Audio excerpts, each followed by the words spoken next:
If you're an ambitious Christian who wants wild success, you want to do big stuff, but you want to serve the Lord and you don't want to forfeit your soul, watch this video. I'm a Christian and I'm going to unpack how I'm building multiple companies, and I've been married for 12 years. I have 3 beautiful children, love the Lord, and I'm trying to figure out how to go after massive success and to achieve and to do big things, but ultimately to do that by serving the Lord. So look, if you're watching this right now, you're probably a Christian guy, okay?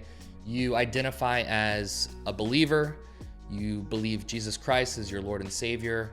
You probably go to church, maybe sparingly. You maybe read your Bible, maybe sparingly, and maybe you have connection with the Lord and you're able to spend time with Him every day. Wherever you're at on the spectrum of your walk of faith, you're watching this right now because you also have this achiever mindset. You really want to accomplish big stuff. You're probably an entrepreneur. You want to make a lot of money.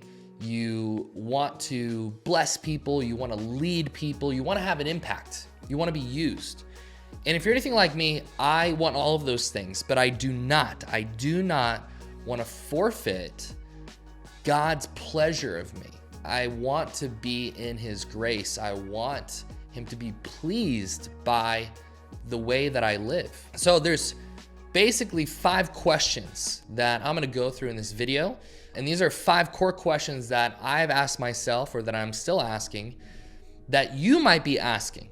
And you could probably identify with one of these questions, or maybe all of them. Hopefully it helps you to get clarity and to truly go through a process of awakening the true power of what it means to be a man who loves the Lord, fears the Lord, and wants to do something amazing for Him in this life. The first question: I want to make a bunch of money, but how do I not love money and idolize it? Pretty common question. It's like, I don't want to idolize money. I know the love of money is sin, but making a lot of money is not.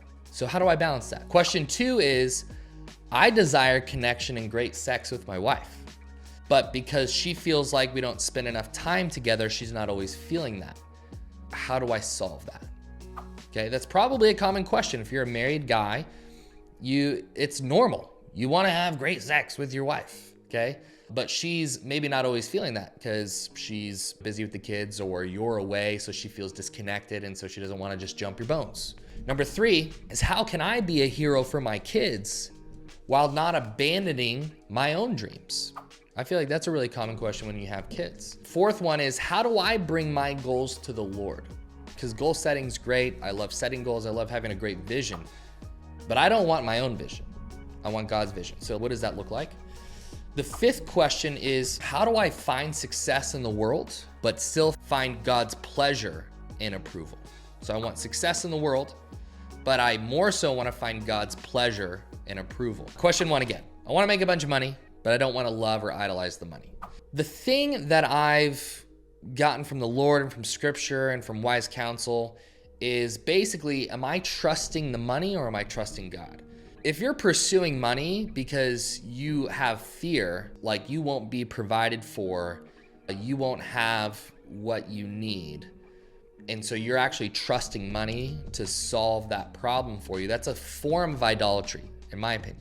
Really, all of our trust should be in the Lord. Now, there's a balance to that, because what does Paul say? He says, it's worse than being an unbeliever if a man doesn't provide for his family, right? And so, of course, you can't be lazy. You need to be smart. You need to use wisdom. You have to work hard, but also working hard looks different in different ways. Who works harder? The guy who's landscaping for 15 hours a day from sunrise to sunset? Does he work harder and he made $300 that day? Or did Warren Buffett work harder by reading the newspaper for a couple of hours, having a meeting with his general manager, and doing a stock trade for $50 million in one day? Who worked harder? In my opinion, Warren Buffett did, because he just had more leverage. And it's the compounding of work. So I'm getting off on a tangent here, but it's, yes, you need to work and you need to provide. Tony Robbins has this great saying, and he says, Every soul is the same in God's eyes, but not in the marketplace. There are ways to work up the rungs of making more money, but you can't trust money because even billionaires can go bankrupt. The other part in this question is realizing like all of the money is God's. It's all God's. And I don't say that like tongue in cheek. Literally, if all money comes from raw material or it comes from information, and all raw material was created by God and all information comes from God, then literally every value that is transacted in the marketplace is God's. So all the money's God's. He's looking for stewards to steward the money. And we know from the parable of the talents, stewardship comes from skill and character. Okay? Again, this comes back to we're all equal in God's eyes, but not in the marketplace. So I'm focused on the skill and the character. That is my pursuit. I'm pursuing the skill and character. And when I've pursued skill and character, the money has come. When I've pursued the money can come or the money can't, but it's not pleasing to the Lord because I'm pursuing the money. So a good reframe can be pursue the skill and the character that is required to steward the money, and then the money won't hurt you. You'll be able to do well with the money, which brings me to my last point is being open-handed with money. So if I couldn't tithe and give when I made 20 grand a year, I'm not gonna tithe and give when I make 20 million a year. Set the behavior, be open-handed. God might ask you to deplete your whole savings account. Do it, because it's his money, right? And like we need to not be so fearful about money because it's everywhere. And again, billionaires oftentimes who go bankrupt will get all their money back within several years because the skill didn't leave or the character didn't leave. All right, second question. I desire great sex with my wife, but she desires connection and will feel disconnected because I'm working so much, and so she's not into it. How do I solve this? You probably identify with me as a man. We desire sex in a very different way than women do. I find connection. I feel loved by my wife by the passion and desire we both have when we do have sex. And that is how I feel loved in many ways. That's not the same for her. My wife feels connection through quality time together, conversation, her feeling known and understood by me. So what I have learned is, look, men are meant to serve. So in our marriage, I'm serving her needs first. You could be like, but what about me? Suck it up. You're a man. This is part of what being a man means. Sacrificial love. So I serve her needs first. And I've just learned, God has told me to work a 40-hour work week. I used to work 70, 80, 90 hours a week. And it was out of selfish ambition. He's called me to 40. And so I have a cadence with my wife. We have a weekly date night. Like we have a morning devotional and time together in the morning. We do a recap in the evening after the kids go to bed. Like I make sure to steward the connection that she needs first. And when I do that, the sex and connection that I want happens. That is how I've done it. It's probably not the only way to solve it. And obviously every woman out there is different, but that's how I've done it.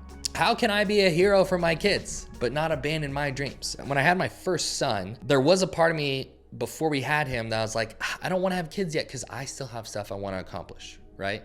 I'm in my young 20s and I just got out of college. I've been working, now we're married. I want to go after my dreams. I want to accomplish stuff. And I know when I have kids, a lot of that needs to be put to the side and on them. This was wrong thinking. Everything hindsight 2020, right? This was wrong thinking, and I'll tell you why.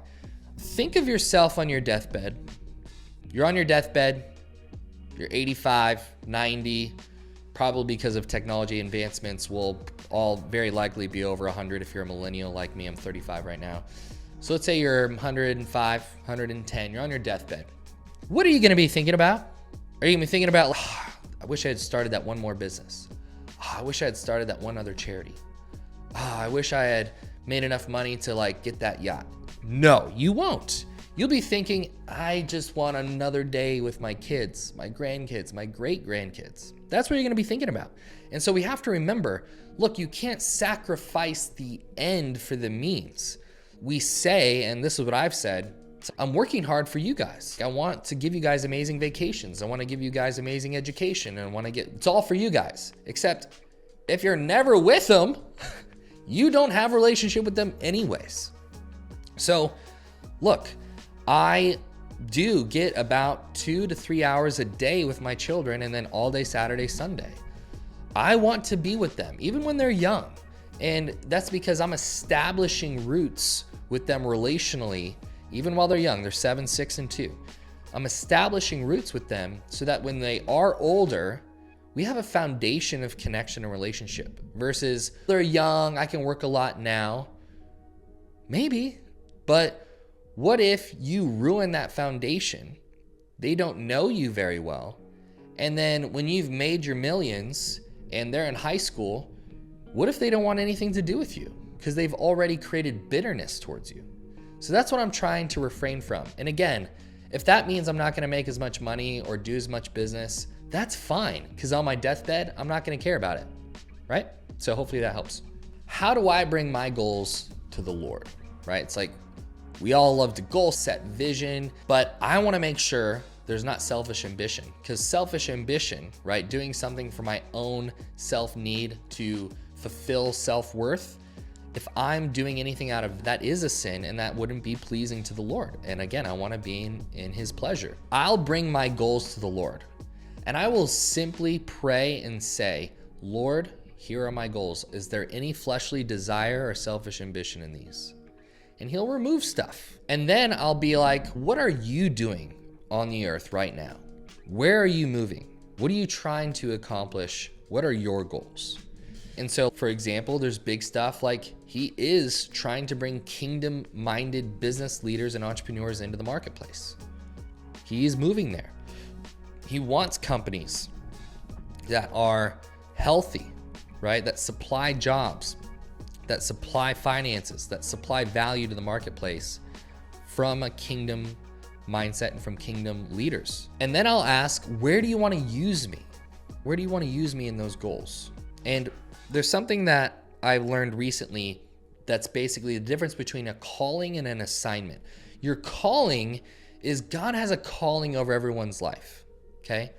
And it takes fasting, praying, really pressing in to really understand what is God's calling over your life. And so for me, that calling is to father.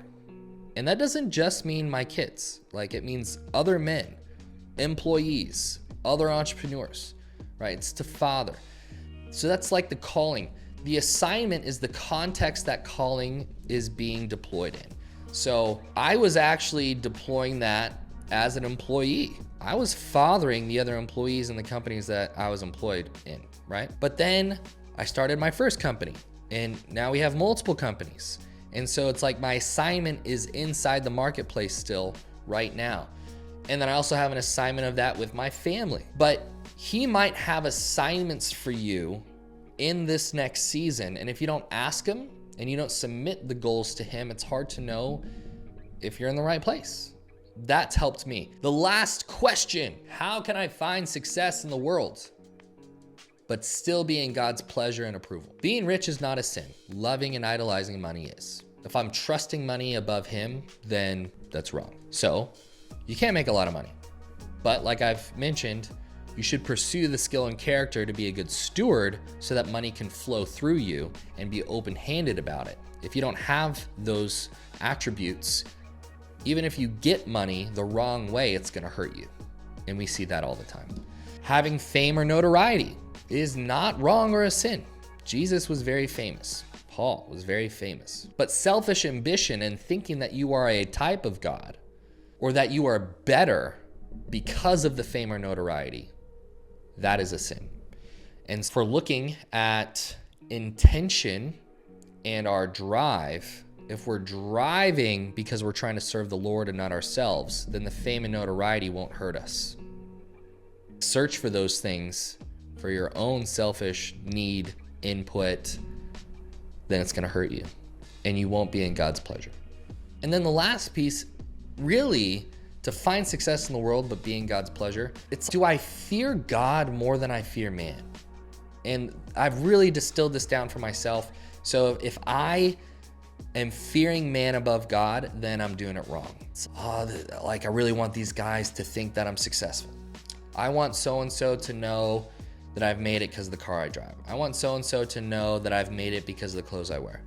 I want so-and-so to think I'm really awesome based on the rooms I can get into because of the price I paid to get in that room. All that kind of stuff, I'm fearing man more than I'm fearing the Lord. It's really helped me reframe my perspective around success is, okay, if I really care about God's approval first and I don't really care about man's approval, I'm doing it right. Hopefully this is helpful for all you Christian men. You're trying to go after big stuff. Obviously, it's not like I've made it or I have some massive revelation. I'm just trying to share these different thoughts and things that I'm going through, and hopefully it helps somebody out there.